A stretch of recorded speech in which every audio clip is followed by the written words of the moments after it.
Being in HR is like that lah.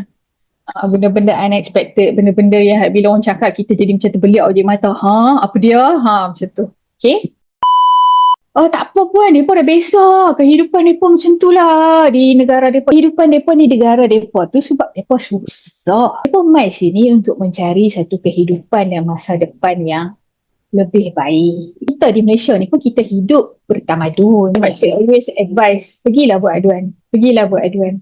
Kalau malas nak walk in pun, buatlah aduan secara email dan sebagainya. Buat dummy email ke apa-apa, silalah buat.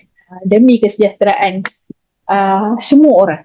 So JTK ni dia akan mai, kalau dia nak buat raid, dia akan mai dengan immigration, dia akan pergi dengan polis, kadang-kadang dia bawa ADK sekali pergi lah.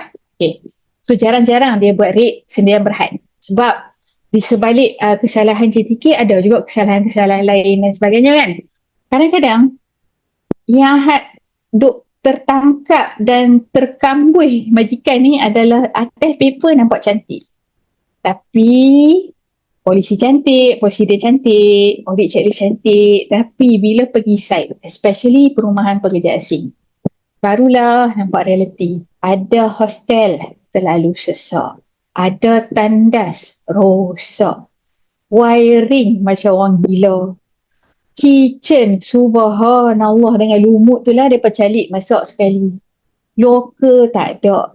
Bekerja tidur dalam kontena sampai 15 orang. Kontena besar mana sangat? Kan? Yang paling sedih, majikan kita normalize benda ni. Being in HR is like that lah. Benda-benda unexpected, benda-benda yang bila orang cakap kita jadi macam terbeliak je mata. Apa dia? Macam tu. Okay? Kita kena berhenti guna penderitaan dan kebiasaan di negara lain untuk kita justify keadaan kita, untuk kita justify ketidakmanusiaan kita di Malaysia. We want to be better than that.